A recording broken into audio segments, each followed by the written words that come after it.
This is the 2024 Tesla Model S Plaid. And I'm not Doug DeMuro. Shout out Doug DeMuro. Roll the B-roll.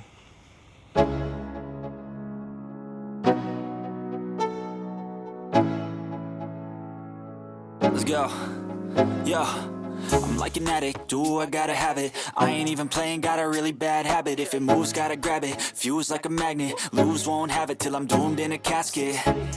I ain't playing, got a weird mind. If you work 8 hours, I'ma work 9. If the shit tastes sour, you should taste mine. I'ma stay in power for a long time. Get up, nah, I ain't a quitter. Toss me the ball, I'm a really big hitter. Big picture, I'm a straight killer. Rising the song to the highest bidder. Got juice, got gas, I'ma move fast. New shoes, new tracks, like who's that? I'm new, come back, better than last. Yeah, it's a new me, never gonna look back. I'm never gonna look back. Alright you guys, for this video we're actually going to do most of the recording inside of the car, and thank God, because as you can see with the overcast through the glass roof, it's a little chilly out there, and so we're inside of the car and we're actually going to talk about one of my favorite things about the Model S. And this is actually going to be not just in regards to the Plaid, but this video is also good for like the long range version, the Model X long range, and the Model X Plaid. But believe it or not, my favorite part about this car is actually the suspension. So in the video, I'm going to talk a little bit about the adaptive air suspension, the customizable ride comfort, the predictive and GPS based on the fly adjustments, the sporty yet comfortable handling that the car does offer, smart dampening system, as well as what you get when the car is in track mode.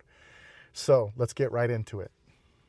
Okay, you guys, so now we're in the car's suspension menu, and I just want to talk to you a little bit about the adaptive air suspension. I want to make some mentions of the predictive and GPS based adjustments that the car can make on its own, and just the smart dampening system, okay, as well as the sporty and comfortable handling options that you can kind of toggle back and forth with here in the car. But as you can see, there's two options here essentially. There's ride height and there's the adaptive suspension dampening.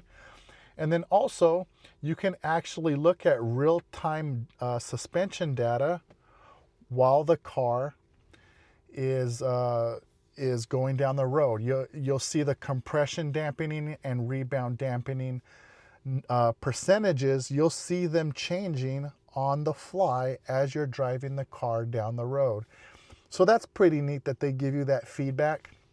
But what I'm going to do, and then you'll see like the orange line there is the compression, and then the green line is the dampening, and you'll see those lines kind of moving about when the car's going down the road, and the dampening is moving back and forth, right? It's compressing and it's rebounding essentially, and they'll show you like a little bit of movement in those lines when the car is going down the road, but you're not seeing too much here now because the car is parked at the moment. But I'll be sure to throw up a video for you to see that.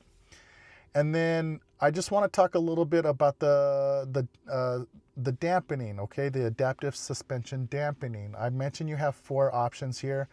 When it's in comfort, I like to refer to it as Cadillac mode, okay? That's your softest ride available that the car can offer. I like to call it Cadillac mode actually, because it is quite soft. And even when you're in sport mode, the dampening is pretty soft, but I can feel the difference between the two. But here's what Doug DeMuro had to say about the dampening when he test drove the Model S a while back. Suspension quality over bumps.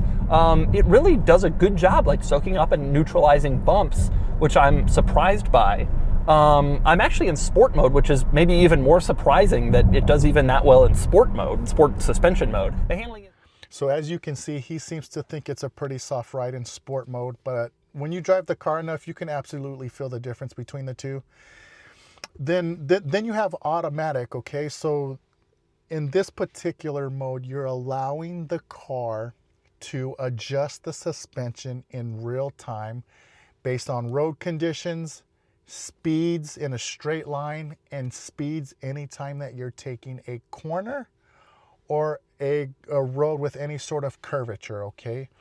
And then there's the advanced option. So if you go here, you can actually adjust between comfort and sport in regards to soft and firm and comfort and sport, okay? So in this particular scenario here that I'm showing you, I have it set to the softest possible ride comfort, but it's in the sportiest handling. So in a straight line over bumps, it's going to be as soft as humanly possible. And then if I take a turn, or if I take a corner, it's going to stiffen that up a little bit and not allow so much body roll, okay? So that's pretty neat that they allow that customization on a real defined level. And as you can see here, there's 5 different settings options between the two. So that's pretty neat.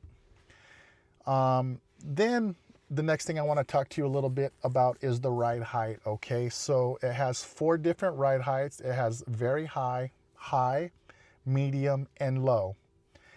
And typically speaking, I like to be in the lowest mode possible. Honestly, if I could lower the car a little bit more in regards to like aftermarket, I think I might look into that. But it's important to me that if I do that, I don't compromise any track handling. I don't want like the tires rubbing inside of the fender well. So if I can find some solutions there, I'll definitely make sure to make a video on it and let you guys kind of know about it. But there's 4 different settings here, okay? So low, medium, high, and very high.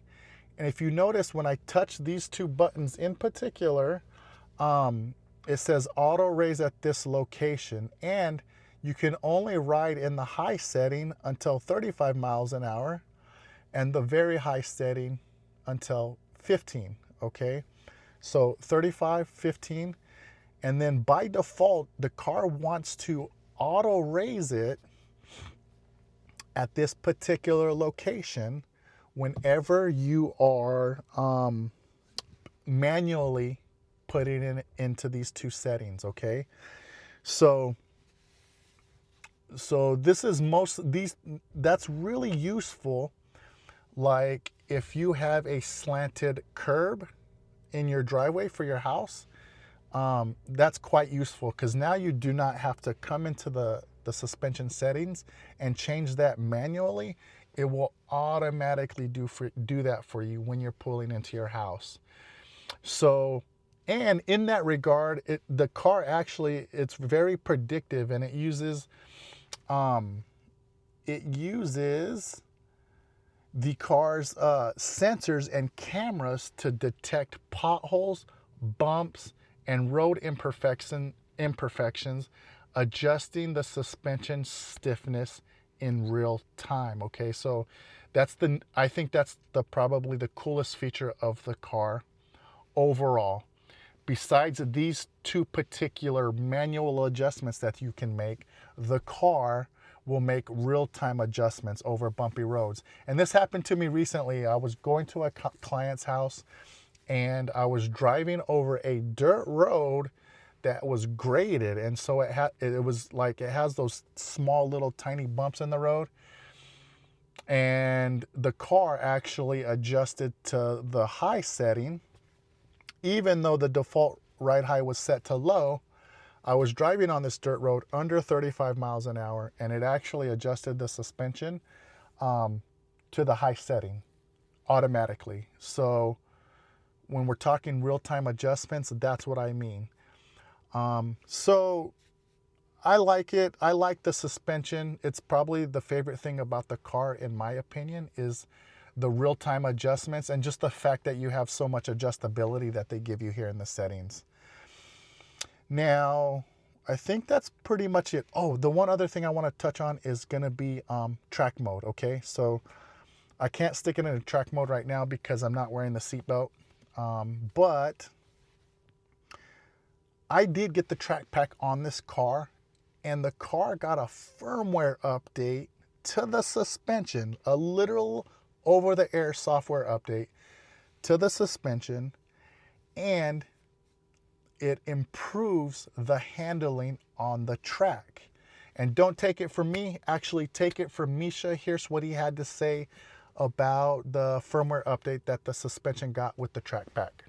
Apparently, different suspension software that's supposed to make the car more stable. Actually, I'm really surprised by the handling. Yes. I owe Tesla an apology because from what I remember, this is a lot more stable, a lot more playful as well, because in certain sections you could like lift off the throttle, the back end steps out. If it doesn't step out enough, you give a bit more throttle so it puts more power to the rear. And all right, no, this is really So big change for the track pack. Yeah. Big change. Yes, that guy's an absolute legend. He drives performance cars, stock and modded on a daily basis around the Nürburgring. So if he says the suspension update is good, I mean, we have to take the guy's word for it. He drives on the track probably more than your average track enthusiast that just does it on the side as a hobby. Well, in any case, you guys, the only other thing that we're going to mention really quickly here in the suspension is I just want to show you the variability in terms of inches in between the lowest setting and the highest setting. And in order to do that, we have to go to the outside of the car. So I'll meet you out there. The car is in its highest setting at very high. And let's just measure how far off the ground the fender, the top of the fender actually is, or the bottom of the fender, sorry. So we're exactly at 30 inches at the very highest setting. So let's lower that. Let's lower that down to high.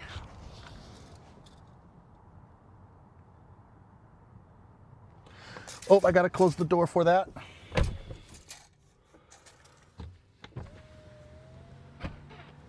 Okay, I believe it adjusted. So let's take a look.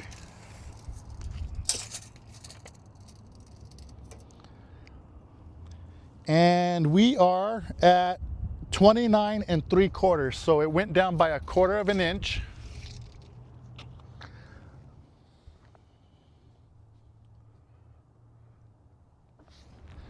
Now I'm adjusting it to medium. Now,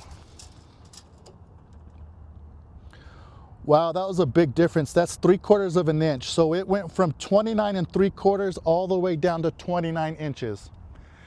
And then we're gonna go into the lowest settings.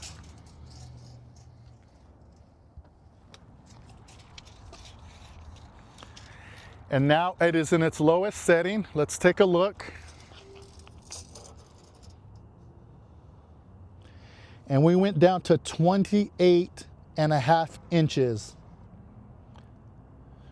So at 30 inches, all the way down to 28.5. So there's an 1.5 inches of variability between high and very high. So I think that's pretty neat. I wouldn't mind, I know you can get some lowering links for this car, and I wouldn't mind doing that if I know that I won't compromise any track driving. So I need to do some more poking around. A lot of the people that I've seen on YouTube that have put lowering links on the car aren't really driving their car on track. So if I get a chance to ever do that, we'll make sure to show you guys. But yeah, this is everything on the suspension system that I have to share with you. I need to make one last mention about the suspension, and that it has to do with drag strip mode. So typically when you're drag racing this car, you're probably gonna put the ride height into its lowest setting to begin with. But whenever you come over to pedals and steering and you stick this car into drag mode like you see here, and you go to launch the car by pushing on the brake pedal and the accelerator at the same time, the front half of the car will start to lower, and down here at the bottom, kind of like, you know, right here at the rear of the vehicle at the bottom of the screen, it will say entering cheetah stance, and the front half of the car will lower itself by, gosh, maybe another inch. Or half an inch, I'm sorry. I would say at least 1/4 of an inch or 1/2 an inch. It's going to lower in the front end when you set this car up to launch it. I'm not exactly sure 100% on the measurement. I don't have someone here to actually help me measure it. You would need someone to help you do that. But I'm guessing it's about another 1/2 an inch the front end will lower. So to me, it's just fascinating how much this suspension can be adjusted. Anyways, I needed to throw that in there before I forget. Okay, you guys, so despite this car being a monster in a straight line, believe it or not, I think the favorite thing for me about this car is the suspension, without question. So anyways, thanks for checking out the video. I have a couple more videos in the pipeline. We're gonna go do a Cars and Coffee. Then we're gonna go do a car show.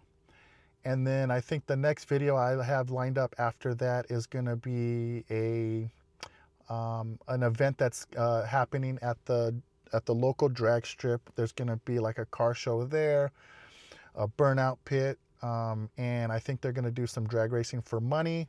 And if I'm lucky, I'll be able to participate in that and maybe bring home a couple extra dollars in my pocket. So stay tuned for those videos, and we'll see you in the next one. Peace.